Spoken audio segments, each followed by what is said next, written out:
Lorsqu'on parle de vie après la mort, la plupart d'entre nous se souvient des textes religieux ou des histoires de prétendus témoins ayant visité l'au-delà. Cependant, peu de gens savent qu'au début du XXe siècle, un homme a non seulement tenté de percer ce voile, mais aussi de décrire, systématiser et même prédire ce qui nous attend après la mort. Son nom était Rudolf Steiner, considéré par certains comme un brillant mystique, par d'autres comme un philosophe à la limite de la folie. Mais il n'était définitivement pas un homme ordinaire. Steiner est né en Autriche-Hongrie en 1861 et, dès son plus jeune âge, affirmait pouvoir voir le monde spirituel, non comme un symbole ou une allégorie, mais comme quelque chose de tout à fait réel. Il disait « converser avec les âmes, ressentir l'invisible, savoir ce qui se passait de l'autre côté. » Et si vous avez envie de sourire avec scepticisme en ce moment, vous n'êtes pas seul. Beaucoup ont souri, jusqu'à ce qu'ils commencent à remarquer que beaucoup de ce qu'il disait devenait réalité. Les écoles construites selon son système existent encore. Ses idées en médecine, éducation et même en agriculture non seulement fonctionnent, mais sont en avance sur leur temps. Mais Steiner n'était pas un prédicateur. Il ne construisait pas de secte, ne demandait pas qu'on croie en lui. Il alliait mysticisme et science, intuition et logique. Selon lui, le monde après la mort n'est pas simplement ciel ou enfer, c'est un univers entier où le véritable voyage de l'esprit se déploie. Et c'est ici que commence quelque chose qui mérite d'être écouté. La mort, pour Steiner, n'est pas la fin. C'est un changement de décor dans un théâtre. Pas une comédie légère, mais un grand drame où chaque action a son prix. Et le premier rendez-vous après la mort n'est pas avec la lumière, des anges ou des proches décédés, mais avec soi-même, ses pensées, ses sentiments, ses actions. Mais cette fois, sous une autre perspective. Imaginez vous souvenir d'un moment où vous avez blessé quelqu'un, mais en le ressentant non comme l'agresseur, mais comme cette personne. Vous ne faites pas qu'entendre, vous revivez, comme si vous étiez elle. Steiner affirmait que cet état dure environ un tiers de votre vie terrestre. Vous avez vécu 60 ans, pendant 20 ans, vous sentirez chaque blessure que vous avez causée. Il appelait cette étape Kamaloka, un espace subtil entre les mondes où l'âme est purifiée non par le jugement, mais par l'empathie. Ce n'est pas une punition, c'est un apprentissage. Subtil, mais douloureux, car il n'y a nulle part où se cacher. Il n'y a pas de masque là-bas, seulement le véritable vous. Et selon lui, si les gens savaient cela à l'avance, ils vivraient différemment. Pas par peur, mais par conscience. Ils comprendraient que chaque mouvement de l'âme laisse une trace, non dans les chroniques, mais en eux-mêmes. Et après la mort, cette trace devient votre chemin. Dans les premiers jours après la mort, disait Steiner, une personne ressent encore son corps. Elle semble flotter à proximité, entendre ses proches pleurer, sentir l'odeur des fleurs, entendre les prières, mais elle commence progressivement à réaliser qu'il n'y a pas de retour. Et puis, un tournant se produit. La séparation du corps éthérique, la partie où tous les souvenirs sont enregistrés. Ce n'est pas une métaphore, c'est comme un film. Votre vie entière défile devant vos yeux, mais pas instantanément, lentement, avec chaque émotion, chaque choix. Le corps éthérique est l'impression de tout ce que vous avez été. Et lorsqu'il se sépare, vous dites adieu non seulement au corps, mais aussi à votre propre image. Les illusions se dissipent. Seule l'essence demeure. Après la séparation du corps éthérique, la prochaine étape commence. L'âme entre dans un espace que Steiner a appelé le monde des images de l'âme. Et cela n'est plus une mémoire. Ce sont des symboles. C'est le langage de l'esprit. Tout ce que nous cachons en nous devient visible. Cela émerge comme un serpent murmurant à votre oreille. L'envie comme un brouillard dense et l'amour. L'amour brille. Car selon Steiner, c'est la seule chose qui reste inchangée à travers toutes les réincarnations. Dans ce monde, nous ne sommes pas seulement des observateurs. Nous revivons. Nous interprétons des rôles que nous avons nous-mêmes créés. Nous jouons ces rôles jusqu'à ce que nous comprenions pourquoi. Ce n'est pas une punition. C'est un traitement profond de l'expérience. Et c'est seulement en traversant ce théâtre que l'âme peut aller de l'avant. De nombreux chercheurs modernes croient que Steiner décrivait ce qui serait plus tard appelé le plan astral. Mais il est allé plus loin. Il a affirmé qu'après la mort, une personne traverse les sphères des planètes, la Lune, Mercure, Vénus, jusqu'à la sphère des étoiles. Ce n'est pas l'espace sidéral au sens habituel, c'est la géographie spirituelle. Chaque zone planétaire correspond à un niveau spécifique de conscience. À chaque ascension, le terrain s'éloigne. Peur, passion, ambition s'estompent. L'âme devient libre. Mais le karma demeure, qui exige la conscience, non pas comme rétribution, mais comme un défi. Steiner a dit « Une personne n'est pas punie pour le mal, elle choisit de revenir pour le corriger elle-même. » C'est ainsi qu'une nouvelle vie naît. Ce n'est pas un cycle de souffrance comme dans les religions orientales, mais une opportunité, une leçon, une chance de compléter ce qui reste à faire. Et ici surgit une question clé. Qui décide où l'âme retourne? Qui détermine la famille, le pays, l'époque? La réponse de Steiner est simple et, en même temps, surprenante. C'est nous. Avant l'incarnation, l'âme, en compagnie d'êtres spirituels supérieurs, compose une sorte de scénario de vie. Où naître? Que vivre? Quelles leçons apprendre? Qui rencontrer? Toutes les parties essentielles sont connues d'avance. Mais la manière dont nous parcourons ce chemin est entre nos mains. Le libre arbitre reste la loi principale de l'univers. Oui, cela semble puissant. Mais si c'est vrai, alors rien dans notre vie n'arrive par hasard. Ni la souffrance, ni la maladie, ni la perte. Ce n'est pas une punition, mais un rappel. Parfois, le cri de l'âme « Réveille-toi, souviens-toi pourquoi tu es venu ». Les autres personnes jouent un rôle spécial dans cette vision. Steiner a affirmé « Il n'y a pas de rencontres accidentelles. Même une brève conversation peut faire partie d'un plan plus profond.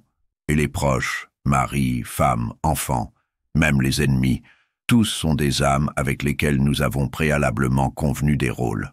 Parfois, des rôles très difficiles, mais toujours avec un but, la croissance. À cette lumière, la mort n'est pas une séparation, c'est une pause. Les âmes de ceux qui sont partis, selon Steiner, restent proches. Elles ressentent l'amour des vivants. Elles nous entendent, non pas avec les oreilles, mais avec le cœur. Elles ne peuvent pas interférer avec notre volonté, mais peuvent être proches, guidant doucement. Et même les rêves dans lesquels nous voyons les défunts ne sont pas des illusions. Ce sont des rencontres, juste dans un autre format, symbolique. Mais la partie la plus mystérieuse de l'enseignement de Steiner était le moment de la conception. Il a écrit « L'âme n'entre pas immédiatement dans le corps. Elle observe la future famille à l'avance, écoute les conversations, ressent les émotions. Elle attend et se connecte au corps seulement à un certain moment. Lorsque la vie physique commence à se former, ce n'est pas un processus automatique. C'est un choix mystique. Et maintenant, pensez-y. Si tout cela est vrai, à quel point vivez-vous consciemment maintenant, si nous prenons cela au sérieux? Ce que Steiner a dit, c'est que chaque mot que nous prononçons, chaque intention que nous formons, même la pensée la plus éphémère, tout cela reste avec nous. Cela ne disparaît pas, ce n'est pas effacé. Cela devient une partie de ce que nous sommes après la mort. C'est précisément à partir de ces impulsions subtiles, presque imperceptibles, que notre réalité posthume est façonnée. Non pas ce que nous montrons aux gens, mais qui nous étions lorsque personne ne nous observait. Dans la solitude, le doute, l'envie ou l'amour, Steiner insistait. Après la mort, rien ne peut être caché. Il n'y a pas de masque, pas d'image, pas de rôle social là-bas. C'est vous, le vrai vous. Et cette vérité est comme un air à vif. Elle ne peut être embellie ni justifiée. Elle ne peut qu'être vécue et, à travers cette expérience, transformée. Il disait qu'il faut comprendre que le monde spirituel ne commence pas après la mort. Il est déjà ici, maintenant. C'est peut-être l'idée la plus subtile et la plus difficile de son enseignement, parce qu'il affirmait que la frontière entre la vie et la mort n'existe pas. Nous vivons dans une réalité à multiples couches. Le spirituel imprègne constamment le physique, toujours. Nous n'apprenons simplement pas à le percevoir. Selon Steiner, une personne est capable de développer la vision spirituelle. Ce n'est pas de la perception extrasensorielle ni de l'ésotérisme à la mode. C'est un travail intérieur, silencieux, lent, sans spectacle, à travers l'auto-observation, la pureté de pensée, le refus de mentir, l'effort quotidien pour être honnête, d'abord envers soi-même. Il affirmait, si une personne est véritablement prête, elle sera capable de voir plus, de ressentir plus profondément, de comprendre plus loin. Mais le savoir n'est pas seulement lumière, c'est aussi une responsabilité, car une fois qu'on sait, on ne peut plus vivre comme avant. Certains des élèves de Steiner ont rapporté qu'après ces conférences, leurs rêves ont commencé à changer. Certains voyaient des images vivantes, d'autres entendaient les voix des morts. Certains, au contraire, faisaient face à un sentiment de vide intérieur, parce que le développement spirituel n'est pas toujours agréable. Ce n'est pas un divertissement, c'est un défi. C'est un chemin à travers la douleur vers la clarté. Mais tout n'était pas sombre. Steiner disait, si une personne savait combien d'amour l'entoure à chaque seconde, elle pleurerait non par peur de la mort, mais par joie de vivre. Il croyait que derrière tout se trouve la raison, non pas la coïncidence, non pas le chaos, mais la sagesse. Et si nous apprenons à écouter, nous commencerons à la reconnaître dans les rencontres fortuites, dans les livres qui nous parviennent par hasard, dans la maladie, dans le silence, dans l'amour. Et ici émerge une autre facette de son enseignement dont peu parle. Il affirmait que chacun de nous a un double spirituel, non pas un ange gardien au sens habituel, mais la partie supérieure de nous-mêmes. Cet être n'interfère pas, ne commande pas. Il est simplement là, attendant patiemment le moment où vous commencez à vous souvenir de qui vous êtes. Parfois, il se manifeste comme une intuition. Parfois, comme une étrange sensation que tout cela est déjà arrivé. Parfois, comme la voix de la conscience. Ce n'est pas un enseignant extérieur, c'est vous, mais différent, plus pur, plus ancien, plus proche de la vérité. Et si un jour vous l'écoutez, vous ne l'oublierez jamais, car c'est celui qui a marché avec vous à travers les vies, qui vous a vu dans vos moments les plus sombres et est resté à vos côtés. La question n'est pas de savoir s'il existe. La question est, êtes-vous prêt à l'entendre? Steiner a averti, un temps vient où la cécité spirituelle deviendra non pas l'exception, mais la norme. Et ce ne sera pas un hasard.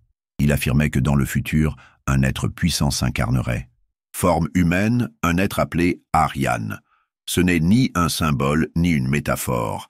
C'est une force concrète dont le but est de déconnecter l'être humain de l'esprit. Il ne viendra pas avec des cornes et des cendres. Il parlera de manière charmante. Il apportera ordre, technologie, sécurité. Il apparaîtra comme bienfaiteur, réformateur, scientifique. Et des millions croiront qu'il est un sauveur parce qu'il donnera des réponses convenables. Il expliquera que la conscience n'est qu'un phénomène biochimique, que le bien et le mal sont des conventions, que l'âme est une fiction et que la vie après la mort est un mythe. C'est pourquoi Steiner a affirmé « Si une personne n'apprend pas à distinguer le faux du vrai, elle acceptera Ahriman comme vérité, car le mensonge parlera avec sa voix, car ce sera très logique. Mais il n'a pas incité à la peur, il a préparé. Il a dit « L'être humain possède tout ce qu'il faut pour résister. » La question est, l'utilisera-t-il? Et c'est là le point crucial. Il croyait que la véritable protection ne réside pas dans la religion, dans les rituels, mais dans l'honnêteté intérieure, dans la capacité de voir l'essence derrière la forme, dans l'aptitude à unir connaissance et spiritualité, sans être un croyant aveugle, mais sans devenir non plus un sceptique froid. Steiner n'a pas dit « croyez-moi ». Il a dit « vérifiez par vous-même ». Et le plus surprenant, c'est que ce qui était autrefois considéré comme de l'ésotérisme commence maintenant à être confirmé par la science. Les recherches modernes sur la conscience révèlent de plus en plus que nous ne comprenons pas ce qu'est l'œil. Nous ne savons pas d'où viennent les pensées. Nous savons comment fonctionne le cerveau, mais pas pourquoi il fonctionne. Des enfants se souvenant de vies passées, des patients ayant survécu à la mort clinique, décrivant des expériences hors du corps similaires. Des scientifiques renommés admettent avec prudence que peut-être la conscience n'est pas un produit du cerveau, mais quelque chose de plus grand. Et Steiner le disait il y a 100 ans. La conscience est une lumière qui traverse le cerveau, comme le rayon de soleil qui passe à travers le verre. Il écrivait que l'être humain n'est pas un corps doté d'une âme. L'être humain est une âme temporairement vêtue d'un corps.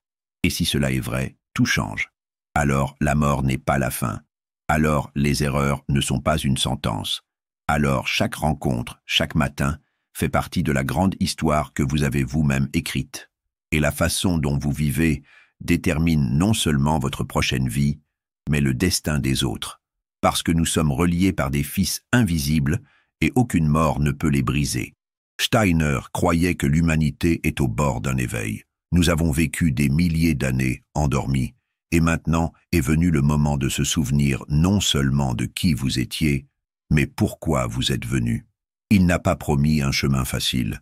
Il a écrit « Vous marchez sur une corde raide tendue au-dessus d'un abîme, mais si vous tombez, vous serez soutenu, parce que vous n'êtes pas seul. » Steiner n'était pas un prophète au sens conventionnel. Il ne menaçait pas de l'enfer, ne construisait pas de culte, n'affirmait pas détenir toute la vérité. Il s'est simplement tourné vers l'intérieur et a invité les autres à faire de même. Il disait que l'être humain est un mystère, pas une énigme à résoudre, mais un mystère vivant en constante évolution qui n'a pas de fin. Il n'y a que le chemin. Si vous plongez en vous-même, vous ne devenez pas seulement meilleur. Vous commencez à voir comment les frontières se dissolvent entre vie et mort, entre corps et esprit, entre moi et nous. Il n'a pas rejeté la douleur, il en a reconnu le sens. Comme un chirurgien qui fait une incision en il a affirmé, même dans l'âme la plus sombre, il y a de la lumière. Même le plus déchu est capable de se souvenir de qui il est vraiment, car en chaque personne réside une étincelle du supérieur qui ne s'éteint jamais. Il a souligné, notre chemin n'est ni vers le haut ni vers le bas, mais vers l'intérieur, non pas en direction de l'illumination céleste, mais vers l'honnêteté intérieure, non pas en quête de miracle, mais dans la capacité de vivre véritablement, sans automatisme, sans habitude, avec une question au cœur. Et si aujourd'hui était le dernier jour, non par peur, mais pour avoir le temps de dire ce qui compte, de voir, de comprendre, de pardonner, d'écouter l'autre, de regarder non avec les yeux, mais avec le cœur, et de faire un pas vers soi-même, sans masque, sans rôle. Et ici, sa philosophie cesse d'être simplement une idée pour devenir un défi. Car, s'il a raison, la mort n'est réellement pas la fin. La mort est un miroir. Elle ne juge pas, elle ne fait que refléter. Et ce que vous voyez dépend de la manière dont vous avez vécu. Non pour les autres, mais pour vous-même. Nous pouvons changer le destin. Nous pouvons nettoyer le karma. Pardonner. Être pardonné. Mais cela requiert de l'honnêteté. Cela exige du courage et un silence intérieur, sans bruit, sans pause. Il rêvait d'un avenir où chaque personne serait une âme consciente, où l'école enseignerait non seulement l'algèbre, mais aussi l'amour, où la médecine traiterait non seulement le corps, mais aussi le sens de la douleur, où l'individu ne craindrait pas la mort, car il saurait qu'il ne meurt pas. Ce n'est pas une utopie, c'est une direction. Il déclara « Même si mon nom est oublié, les idées demeureront, car elles ne sont pas les miennes. Elles viennent de ce que vous appelez l'autre côté, et je n'ai fait qu'entrouvrir le rideau. Et maintenant le rideau est devant vous. Vous pouvez le refermer, vous raconter une belle histoire et continuer à vivre, endormi tout en étant éveillé, faire semblant, jouer un rôle, ou vous pouvez prendre le risque, faire un pas et regarder l'endroit où vous étiez avant la naissance, où vous serez après la mort, où vous êtes véritable. Car si même la moitié de ce que Steiner a dit est vrai, alors notre vie n'est pas un chemin vers une fin, mais le commencement du grand retour à la maison. Si cette pensée résonne en vous, ne restez pas silencieux. Écrivez dans les commentaires ce que vous avez ressenti. Êtes-vous d'accord pour dire que l'âme en sait plus que l'esprit, ou peut-être avez-vous déjà ressenti le contact de l'autre côté? Laissez un like. Que ce matériel atteigne ceux qui sont en quête en ce moment. Et abonnez-vous si vous souhaitez continuer ce voyage avec nous, sans crainte, mais en pleine conscience, car ce n'est que le début.